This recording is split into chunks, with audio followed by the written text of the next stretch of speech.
कहानी की शुरुआत में हम रीना नाम की एक लड़की को देखते हैं जो अपनी लाइफ में काफी दुखी होती है। दरअसल रीना जब छोटी थी तब उसके मॉम डैड अलग हो गए थे। रीना अपनी मॉम के साथ रहती थी, लेकिन कुछ सालों के बाद रीना जब बड्ढी हो गई तो वह अपने मॉम से अलग होकर अकेले ही रहने लगी। रीना अपना खर्च चलाने के लिए जॉब करती थी, लेकिन कुछ दिनों पहले किसी कारण उसे जॉब से निकाल दिया गया और अब रीना के पास कोई भी जॉब नहीं थी। और यही वजह थी कि रीना इन दिनों काफी परेशान और डिप्रेस रहती है।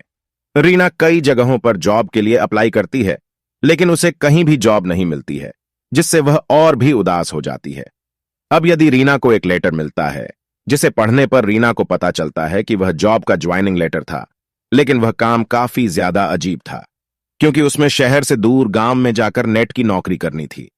रीना दूर किसी गांव में जाकर मेड की जॉब नहीं करना चाहती थी, लेकिन इस समय उसे पैसों की बहुत ही ज्यादा जरूरत है, इसलिए वह इस काम को करने के लिए राजी हो जाती है। अब अगले दिन दिनेश एक बस में बैठकर शहर से दूर गांव की तरफ निकल पड़ती है, लेकिन हैरानी की बात यह थी कि उस बस में रीना के अलावा एक भी यात्री नहीं था। रीना पहली बार उस रूट और उस बस से यात्रा कर रही थी, इसलिए वह इस बात पर ज्यादा ध्यान नहीं देती है और लंबे सफर के बाद आखिरकार वह बस अपनी मंजिल तक पहुंच जाती है। रीना जब बस से उतरती है तो वह देखती है कि बस का ड्राइवर एक आदमी से बात कर रहा था।